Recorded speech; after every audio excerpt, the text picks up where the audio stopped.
পরিমাণ গুনাহ করো না কেন, আমি আল্লাহ রাব্বুল আলামিনের রহমত থেকে নিরাশ হইও না। বলেন সুবহানাল্লাহ। আমার আল্লাহ ডাক দিয়ে বলেন, লা তাকনাতু মির রাহমাতিল্লাহ ইন্নাল্লাহা ইয়াগফিরুয যুনুবা জামিআ।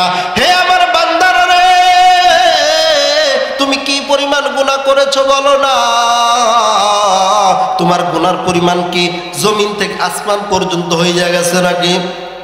যদি তোমার গুনাহ জমিন থেকে আসমান পর্যন্ত হইয়া যায়, আমি আল্লাহ রব্বুল আলামিনের দরবারে যদি তওবা করার মতন তওবা করতে পারো মুমিন, আমি আল্লাহ রব্বুল আলামিন বান্দার সব গুনাহ খাতা মাফ করে দেব। বলেন সুবহানাল্লাহ। সব ক্ষমতার মালিককে জোরে বলেন, আরো জোরে বলেন কে? সব ক্ষমতার মালিক আল্লাহ, ডাকো তাহারে, সারা জীবন কাটাইয়া দাও তাহার জিকিরে। আল্লাহ সবই পারে, আল্লাহ সবই পারে। কথা বলেন ঠিক কিনা? আমার ভাইরা, আমার বন্ধুরা রে, এমন এক যুবক কি পরিমাণ গুনাহ করছে, হে মুসলমান ভাইরা, আমার বন্ধুরা, আমার রাস্তা দিয়ে যায় কান্না করতে করতে 20 থেকে 25 বছরের মতন এক যুবক কান্না করে। একজন যদি মুরব্বী মানুষ কান্না করে, হয়তো সে ব্যক্তি মনে হয় কান্না করে বাতের বিরামে বা অন্য কোনো বিরামের কারণে কিন্তু কান্না করতে পারে, কিন্তু একজন 20 থেকে 25 বছরের যুবক কান্না করে গো। এই কান্নার মধ্যে কোনো রহস্য আছে কি নাই বলেন? আরো জোরে বলেন, আছে কি নাই? এইবার যুবক কান্দে, এইবার হাউমাউ করে কান্দে রে। রাস্তার মধ্যে দেখে হযরত ওমর ফারুক রাদিয়াল্লাহু তাআলা আনহু। হযরত ওমর ডাক দিয়ে কয়, যুবক রে, তুমি কেন কান্না করো, কেন কান্না করো? এইবার যুবক ডাক দিয়ে বলে, ভাই ওমর, আমি কান্না করে, আমার কান্নার কারণ হইল আমি এমন একটা গুনাহ করেছি যেই গুনাহের কারণে আমি কান্না করি। হযরত ওমর ডাক দিয়ে বলে, যুবক রে, তুমি কি এমন গুনাহ করেছো বলো না, বলো না। তুমি যেই পরিমাণ গুনাহ করো না কেন, আমার আল্লাহ রাব্বুল আলামিনের দরবারে কাজ দিলে যদি তওবা করো, আমার আল্লাহ রাব্বুল আলামিন এ যুবক তোমার জীবনের সমস্ত গুনাহ খাতা মাফ করে দিবে। চিৎকার দিয়ে বলেন না সুবহানাল্লাহ। এইবার যুবক ডাক দিয়ে বলো, আমি এমন গুনাহ করেছি গো, যেই গুনার কথা তোমাকে আমি বলতে পারবো না। আমাকে নিয়ে যাও আমার নবীর দরবারে, আমি নবীর দরবারে গিয়া বলবো আমি কি গুনাহ করেছি। এইবার বারবার বলার কারণে হযরত ওমর ফারুক রাদিয়াল্লাহু তাআলা আনহু ওই যুবককে নিয়ে যায় নবীর দরবারে। চিৎকার দিয়ে বলেন না মারহাবা। এইবার ওমর নবীর দরবারে যাইয়া সালাম দেয়, আসসালামু আলাইকুম ইয়া রাসূলুল্লাহ। নবী আমার ডাক দিয়ে বলেন, ওয়া আলাইকুম আসসালাম। ওমর তুমি ঘরের মধ্যে আসো। এইবার ওমর ডাক দিয়ে বলে, ওগো নবী, মায়ার নবী, আমি আপনার দরবারে আসছি, একাই আসি নাই, একটা যুবক নিয়ে আসছি। এইবার নবী আমার যখন বাইরে বের হয়ে গেল, আমার ভাইরা, আমার বন্ধুরা রে,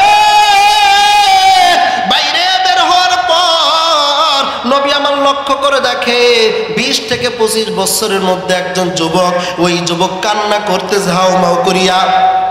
এইবার নবী আমার ডাক দিয়ে বলে, হে যুবক, তুমি কেন কান্না করো, বলো বলো। এইবার যুবক ডাক দিয়ে বলে, নবী গো, আপনি কি আমাকে চিনতে পেরেছেন? এইবার নবী ডাক দিয়ে বলে, আমি তোমাকে চিনতে পারছি, তুমি আমার সাহাবী আব্দুল্লাহ। বলেন সুবহানাল্লাহ। আরো জোরে বলেন সুবহানাল্লাহ। এইবার যুবক ডাক দিয়ে বলে, নবী, আমি এমন গুনাহ করেছি গো নবী, আমার মনে হয় না আমার আল্লাহ আমাকে মাফ করবে নবী গো, মনে হয় না আমাকে আমার আল্লাহ মাফ করবে।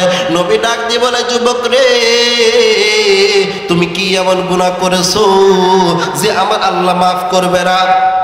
তুমি কি জানো না রে যুবক, তুমি যদি জমিন থেকে আসমান পরিমাণ পর্যন্ত গুনাহ করিয়া ফালাও, আমার আল্লাহ পাক তাও মাফ করে দেবে। এইবার যুবক ডাক দিয়ে বলে, নবী গো, আমার বাড়ি কিন্তু মদিনায়। আপনি কি জানেন না, ওই যে মদিনার মধ্যে বড় একটা গোরস্থান আছে, ওই গোরস্থানের মধ্যে যতগুলো মাইয়াত শোয়ানো হয় মারা যাওয়ার পর, সমস্ত মানুষ যখন ঘুমাইয়া যায় নবী গো, ওই মুহূর্তে আমি নিজে গিয়া ওই কাফনের কাপড় চুরি কইরা, ওই যে মদিনার পুরাতন কাপড়ের মার্কেট আছে, ওই কাপড়ের মার্কেটে যে আমি বিক্রি করি। বলেন নাউজুবিল্লাহ। আমার নবী ডাক দিয়ে বলে, যুবক রে, এটা আবার কি শুনাইলা রে যুবক? একজন মানুষ মারা যাওয়ার সময় 3টা বা 5টা কাপড় নিয়ে যায়, এই কাপড়টা তুমি কিভাবে চুরি করলা? তোমার কি ঈমান বলতে কিছুই নাই, অথচ তুমি একজন সাহাবী। এইবার সাহাবী ডাক দিয়ে বলে, নবী গো, আমি যখন কাফন চুরি করি গো, আমার তখন ভয় থাকে না, ঈমানের কোনো চিন্তা থাকে না। ইয়া রাসূলুল্লাহ, ইয়া হাবিবাল্লাহ, আমার আল্লাহকে আমাকে মাফ করবে। নবী আমার ডাক দিয়ে বলে, হে যুবক, তুমি তারপরে তওবা করো, আমার আল্লাহ তোমার এই গুনাহ খাতাও মাফ করে দেবে। বলেন সুবহানাল্লাহ। এইবার যুবক ডাক দিয়ে বলে, নবী গো, আমি এমন গুনাহ করেছি, শুধুমাত্র চুরি করি নাই। আপনি তো জানেন না নবী, মদিনার মধ্যে কয়েকদিন পর্যন্ত কোনো মানুষ মারা যায় না, আমার ব্যবসাও ভালো চলে না, আমি কাপড়ও ভালো বিক্রি করতে পারি না। হঠাৎ করে আমার কানে আওয়াজ আইলো, এমন একজন সুন্দরী যুবতী মহিলা মারা গেছে মদিনার মধ্যে। আমার ভাইরা, আমার বন্ধুগণ, এইবার যুবক ডাক দিয়ে বলে, নবী গো, ওই মহিলার জানাজার মধ্যে আমি নিজেও শরীক হয়েছিলাম। যখন জানাজা দেওয়া হয়েছে, সমস্ত মানুষ যখন বাড়ির মধ্যে চলে গেছে, ইয়া রাসূলুল্লাহ, ইয়া হাবিবাল্লাহ, আমিও বাড়িতে চলে আসছিলাম, কিন্তু রাত্রি যখন গভীর হয়ে যায়, আমি আর বাড়ির মধ্যে থাকি না নবী গো, আমি স্বয়ং নিজে চলে গেছি গো ওই গোরস্থানের মধ্যে। বলেন সুবহানাল্লাহ। এইবার যুবক ডাক দিয়ে বলে, নবী রে, আপনি তো জানেন না, যখন সমস্ত মানুষ ঘুমে নিব, যখন সমস্ত মানুষ, মদিনার মানুষ ঘুমায় গেছে, ওই সময় আমি গোরস্থানের মধ্যে যাইয়া সুন্দর কবরটা দেখা, নতুন কবরটা দেখার পর কবরটা আমি খনন করি গো নবী। যখন আমি ওই যুবতীর যখন কাপড় চোপড় আমি খোলা শুরু করে দিলাম, হঠাৎ করে গায়েবী ভাবে কেমন যেন আওয়াজ আইলো, হে যুবক, তুমি কতদিন পর্যন্ত মরা মানুষের লাশ থেকে তুমি কাফনের কাপড় চুরি কইরা লও, কিন্তু একবার ওকে তুমি দেখেছো গো ওই যুবক বা যুবতীর চেহারাটা কেমন? আজকে তুমি যেই মহিলাটার কাপড় নিচ্ছ গো, হে যুবক, তুমি ওই মহিলাটার চেহারাটা একবার তুমি দেখা নাও। এইবার মুসলমান ভাইরা, আমার বন্ধুরা আমার, এইবার যুবক ডাক দিয়ে বলে, নবী গো, যখন আমি এইভাবে গায়ে আওয়াজ শুনতে পাইলাম, এইভাবে গায়ে আওয়াজ শোনার পর যখন আমি লাশটা থেকে যখন আমি কাপড়টা সরাইছি, যখন চেহারার দিকে তাকাইলাম, ও নবী, এত সুন্দর চেহারা জিন্দেগিতে আমি এত সুন্দর চেহারা কোনো মহিলাকে দেখি নাই। ইয়া রাসূলুল্লাহ, ইয়া হাবিবাল্লাহ, ওই মহিলাটার দেখার পর আমার মধ্যে ওই মহিলার প্রতি আকৃষ্ট সৃষ্টি হয়ে যায়। এক পর্যায়ে পর্যায়ে তার সাথে জিনায় লিপ্ত হয়ে যায়। জোরে জোরে বলেন নাউজুবিল্লাহ। একটু জিকির করি লা ইলাহা, আর জোরে লা ইলাহা।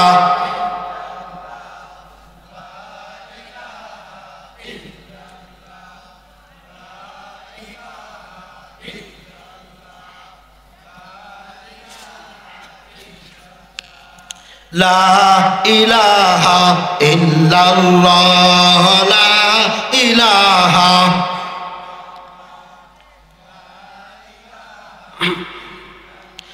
আর ধরে লা ইলাহা ইল্লাল্লাহ, লা ইলাহা।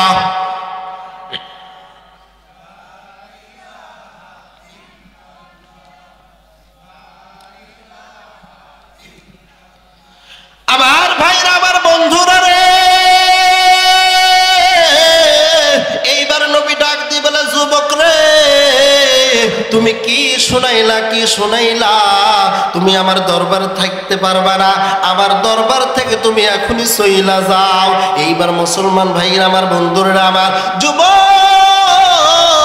বারবার ডাক দিয়ে বলছে, ইয়া রাসূলুল্লাহ, ইয়া হাবিবাল্লাহ। কাল কিয়ামতের ময়দানে নূহ আলাইহিস সালাতু ওয়াস সালাম বলবেন, ইয়া নাফসি ইয়া নাফসি। ইব্রাহিম আলাইহিস সালাতু ওয়াস সালাম বলবেন, ইয়া নাফসি ইয়া নাফসি।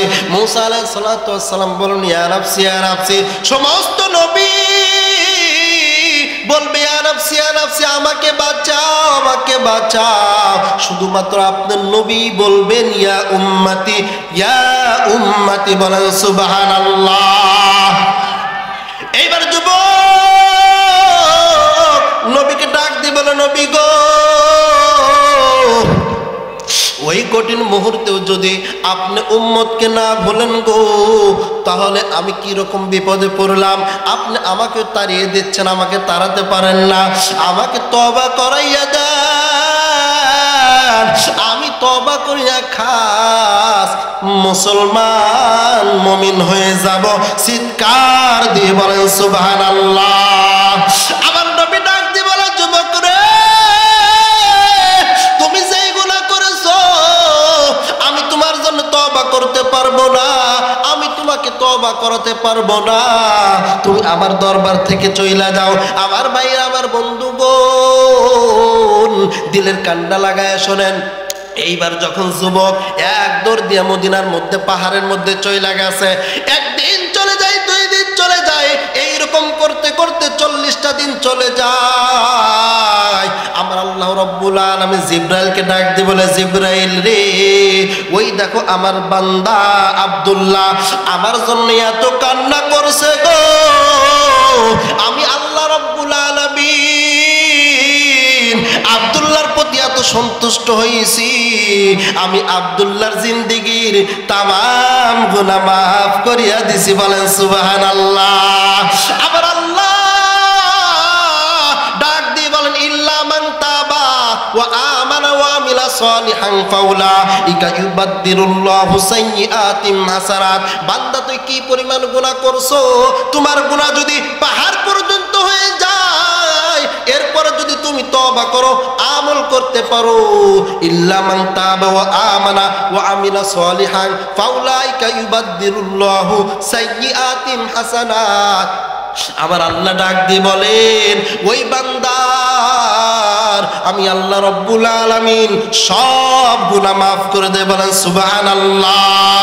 আমার ভাইরা, আমার বন্ধুগণ, আমার আল্লাহ ডাক দিয়ে বলেন, আমি শুধু মাফ করি না, ইউবাদদিলুল্লাহু সাইয়্যাতিহিম হাসানাত। ওই বান্দা যেই গুনাহ করেছে, আমি আল্লাহ রাব্বুল আলামিন ওই গুনাহকে নেকি দ্বারা পরিবর্তন করে দেয়। বলেন সুবহানাল্লাহ। এইবার আবার আল্লাহ জিবরাইলকে ডাক দিয়ে বলে, জিবরাইল, তুমি আমার নবীর দরবারে যাইয়া 3টা প্রশ্ন করবা, 3টা প্রশ্ন করা। বলেন কয়টা প্রশ্ন? আবার বলেন কয়টা প্রশ্ন? আবার বলেন কয়টা প্রশ্ন? আবার আল্লাহ জিবরাইলকে ডাক দিয়ে বলে, জিবরাইল যাও যাও যাও, ওই যে যাও আমার নবীর দরবারে যাইয়া বলো, দুনিয়ার মধ্যে আসমান মধ্যে জমিনের মধ্যে যা কিছু সৃষ্টি করেছে সেই সৃষ্টির মালিককে বলেন? আরো জোরে বলেন কে? আমার নবীকে জিবরাইল ডাক দিয়ে বলে, নবী গো, আমি অন্য সময় আসি ওহী লইয়া, কিন্তু আজকে ওহী লইয়া আসি নাই নবী গো। আজকে আপনাকে তিনটা প্রশ্ন করার জন্য আমার আল্লাহ পাঠাইছে। এক নম্বর প্রশ্ন হইল, আসমানের মধ্যে যা কিছু সৃষ্টি করছে, জমিনের মধ্যে যা কিছু সৃষ্টি করছে, এই সমস্ত সৃষ্টিকারীকে বলেন? আমার নবী ডাক দিয়ে বলে, আমার আল্লাহ। দ্বিতীয় নম্বর প্রশ্ন হইল, এই জমিনের মধ্যে যতগুলো মাখলুক আল্লাহ বানাইছে, আসমানের মধ্যে যতগুলো মাখলুক আল্লাহ বানাইছে, এই সমস্ত মাখলুকের রিজিক দাতাকে বলেন? আরো জোরে বলেন কে? আমার আল্লাহ। কথা বলেন ঠিক কিনা? আমার নবী ডাক দিয়ে বলেন, আসমানের মধ্যে যা কিছু সৃষ্টি করছে, জমিনের মধ্যে যা কিছু আল্লাহ পাক সৃষ্টি করছে, সব কিছু রিজিকের মালিক আমার আল্লাহ। বলেন সুবহানাল্লাহ। আবার ভাইরা, আমার বন্ধুরা রে, জিবরাইল আলাইহিস সালাতু ওয়াস সালাম তৃতীয় নম্বর প্রশ্ন যখন করে, ওগো নবী, আপনি বলেন তো কোন ব্যক্তি যদি জাহান্নামে যায়, আপনি বলেন তো নবী, ওই জাহান্নাম থেকে মুক্তি দেওয়ার মালিক কে বলেন? আরো জোরে বলেন কে? এইবার নবী আমার ডাক দিয়ে বলে, দুনিয়ার কোনো কেউ মালিক নয়, ওই যে জাহান্নামের মধ্যে আমার আল্লাহ দিছে গো, ওই জাহান্নামের থেকে মুক্তি করার একজন, তিনি হইল আমার আল্লাহ। চিৎকার দিয়ে বলেন সুবহানাল্লাহ। আমার ভাইরা, আমার বন্ধুরা রে, হযরত জিবরাইল ডাক দিয়ে বলে, নবী গো, ওই যে আব্দুল্লাহ আপনার দরবারে 40 দিন পূর্বে আসছিল, আপনি তো জানেন না গো নবী, ওই আব্দুল্লাহ আল্লাহর দরবারে এমন ভাবে তওবা করছে, এই তওবা করার কারণে আমার আল্লাহ আব্দুল্লাহ শুধু মাফ করেন নাই, তার জীবনের যতগুলো গুনাহ আছে গো, সমস্ত গুনাহকে আল্লাহ পাক নেকি দ্বারা পরিবর্তন কইরা দিছে। বলেন সুবহানাল্লাহ। আবার ভাইরা, আমার বন্ধুরা রে, এইবার নবী ডাক দিয়ে বলে, ভাই জিবরাইল, আমার আব্দুল্লাহ কই গো, কই? আমাকে আব্দুল্লাহর কাছে লইয়া যাও। এইবার দেখে মদিনার মধ্যে, পাহাড়ের মধ্যে আব্দুল্লাহ এমন ভাবে দোয়া করে, আল্লাহ, কাল কিয়ামতের ময়দানে সব নবী বলবে ইয়া নাফসি ইয়া নাফসি, শুধু আমার নবী বলবে মুহাম্মদ ইয়া উম্মতি ইয়া উম্মতি। ও মালিক, এমন নবীর দরবারে গিয়েছিলাম, ওই নবী পর্যন্ত আমাকে তার বাড়ি থেকে তাড়াইয়া দিছে গো আল্লাহ। ও আল্লাহ, তুমি তো বড় দয়াময় আল্লাহ। আজ 40টা দিন হয়ে যায় আমি কিছুই খাই না। আল্লাহ, তুমি যদি গুনাহ মাফ না করো আমি কি খাবো? আমি কিছুই খাবো না। এইভাবে যখন আল্লাহর কাছে দোয়া করেছে, 40 দিন পর্যন্ত কোনো খাবার খাই নাই মুসলমান। এইবার দেখেন নবী যাইয়া, এত সুন্দর চেহারা আব্দুল্লাহ, শুকাইয়া পুরা শরীরের মধ্যে কাঠ হয়ে গেছে, পুরা শরীর থেকে হাড্ডি গুড্ডি বাড়াইয়া গেছে। হঠাৎ ওই সময় আমার আল্লাহ রব্বুল আলামিন আজরাইল আলাইহিস সালাতু ওয়াস সালামকে ডাক দিয়ে বলে, আজরাইল যাও যাও যাও, ওই যে দেখো আমার আব্দুল্লাহ দুনিয়ার কোনো মানুষের সন্তুষ্ট করার জন্য না, আমি আল্লাহ রব্বুল আলামিনের জন্য ওই আব্দুল্লাহ তার জীবনকে উৎসর্গ আমার জন্য কইরা দিছে। ওই আব্দুল্লাহর তুমি জান কবজ করিয়া অন্য কোথাও লইবা না গো। ওই আব্দুল্লাহর জান কবজ করার পর ওই আব্দুল্লাহকে তুমি ডাইরেক্ট জান্নাতের ফিরদাউসের মধ্যে লইয়া যা। বলেন সুবহানাল্লাহ। আব্দুল্লাহ এত গুনাহ করার পরও মাপ পাইছে কি পাই নাই? বলেন পাইছে কি পাই নাই? বলেন। উনি যে পরিমাণ গুনাহ করছে এই পরিমাণ আমরা কেউ গুনাহ করছি? বলেন আমরা ওই পরিমাণ গুনাহ করছি? তা আব্দুল্লাহর মতো সাহাবী সে যদি মাফ পাইতে পারে, আমি আপনি আল্লাহর কাছে যদি চাওয়ার মতো চাইতে পারি, আমার আল্লাহ মাফ করবে না? সে আল্লাহ এখন আছে কি নাই বলেন? এই জন্য আমার আল্লাহর কাছে মাফ চাওয়ার মতন মাফ চাইতে হবে।